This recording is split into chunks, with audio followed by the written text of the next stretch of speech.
Hi everyone, welcome back. Granny Tales with Angel. Today I want to discuss what the difference was between Martin Luther King and Malcolm X. Now, I don't know if they're still teaching this in American schools, so I thought maybe I'd cover it because that was the beginning of my era of life, not just my generation. Martin Luther King came to the forefront in the U.S. as an outspoken advocate against racism and inequality in earnings, inequality in housing, food, all these things that were still being kept from our fellow citizens that should never have been kept from them. And he came on the scene after Malcolm X was assassinated. But Malcolm X preached a whole different message than Martin Luther King did.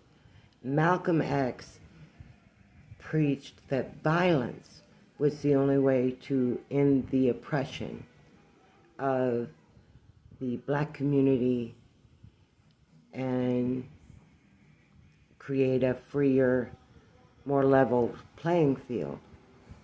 And all that did was cause a lot of violence to happen in all the cities that he visited, including Chicago. Now, he died before I was born. Malcolm X was not really, in my view, a freedom fighter. He was more of a inciter of violence towards what they felt was oppression, and it was. It wasn't just a feeling, it was. I lived in Chicago near Cabrini Green, not too far from there, which meant that a lot of my neighborhood actually interacted with a lot of the kids from that neighborhood. And even though our school was considered impoverished, our black brother and sisters could not attend my school. And you got to remember, I had to be 5 years old to get into a school. I was born in 1964. So by 1969, I was already in school, and there were no black kids in my school. And I didn't understand why, because I played with black kids at Erie House in Chicago who helped anybody that walked in and said they needed help. If they needed food or clothing for their kids or whatever the community had gathered and what little money they could gather by holding fairs and sales. And as dangerous as our neighborhood was, this halfway house was never once robbed that I'm aware of. Now, it may have happened later after I moved out of the area, but I don't know. My parents did not follow Malcolm X, but they did follow Martin Luther King because they believed he was the voice of freedom, not just for colored people, for everybody, because he spoke that a united community would always defeat a community that was divided. And my parents were very much a part of Martin Luther King's movement in Chicago. And because we lived in the impoverished neighborhoods, that he spoke about. He didn't just speak about the black community's struggles. He spoke about all the impoverished people's struggles. That's why he was so loved. And when he was assassinated, let's just say I actually saw a nation just collapse, and I was a little kid, and it did. I know Google says, well, this was a prosperous time in America. Just like today, it's a prosperous time for some. But for the majority, no, it was not. And my parents went through hell and high water to get out of the ghetto. And they moved into a better neighborhood, which turned out to be just as bad, even though the house payments were more, the taxes were higher, and, it didn't matter. The neighborhoods were just as dangerous. And that was Menard and North Avenue is where we lived in the very early 70s.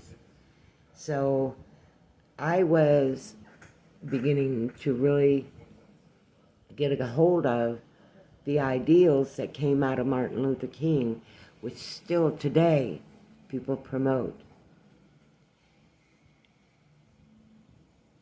His famous quote to me that stands the most with me as one of the last of the baby boomers was, "We shall overcome because the arc of the moral universe is long, but it bends towards justice." Yes, I'm looking at my notes. I don't have it memorized. As old as I am, the memory is in and out. But that quote has stuck with millions of people. And the only time you hear it these days is when you hear, "We shall overcome." That was the march song of Martin Luther King's followers. And they spanned all colors. I know Google doesn't tell that very much, but it was true. I had more interactions with other kids from other neighborhoods and other races while Martin Luther King was alive, and a few years after his death, than I've had my whole life. Because our parents would all get together with the community and go into these neighborhoods and protest the housing conditions that were taking over the south side of Chicago. The most dangerous side still to this day in Chicago. But now you see a lot more white people down there, and Latins, and whatever. I mean, I don't consider myself white. I am not white. This is white. I'm just a lighter brown than my fellow man. So I was raised under that kind of ideals, that we should have equality. And Martin Luther King's group, well, I should say junior, he was a junior, was often attacked by Malcolm X's freedom fighters. But Martin Luther King believed violence defeated any opportunity for change, because he had seen it happening with Malcolm X. And he did not follow that propaganda. He thought everybody should have a right. Everybody. And many people, like my parents, agreed with him, followed him, They knew where he was at, when he was there, just by the newspapers and the television and the radio. We would often hear his speeches over the radio in the car. My parents would be blaring it. And I'll tell you what, there were times we were sitting in traffic with the car windows open and people were glaring at us because we were listening to Martin Luther King preach. And I'm glad my parents exposed me to that. It was an eye-opening because I could have, as I got older, had Malcolm X come first, followed that because I was an angry kid. I was angry with watching my parents be exhausted all the time, unhappy and struggling, because if you gain a little bit of wealth in America, now this is the truthful trend, you gain a little bit of wealth in America, the government will tax it out of you, fee it out of you. I mean paying out fees for every little thing. They will get that money out of you one way or another. And my parents struggled with that in the 60s and 70s. I don't care what Google says. I went and researched it. And according to Google and Wikipedia, my parents were some of the wealthiest Americans in the country. And they say it like it was everybody was there. No, that was the small 1% they're talking about. Maybe made it up to 2%, but it quickly went back downhill. So the fight that we're still having with our government about oppression is still going on. And the Gen Xers who were born shortly after I was born, so that actually puts us in the same era. Those kids, they went to rallies, they went to protests, they fought for women's rights and equality, they fought for freedom for gay people. And these people used an embodiment of collective voices to make themselves heard. So, and the government turned on us. So if you think, oh yeah, just a whole bunch of us are going to go out and protest in front of our colleges, go look at what happened to those protesters that were nonviolent in front of those college campuses.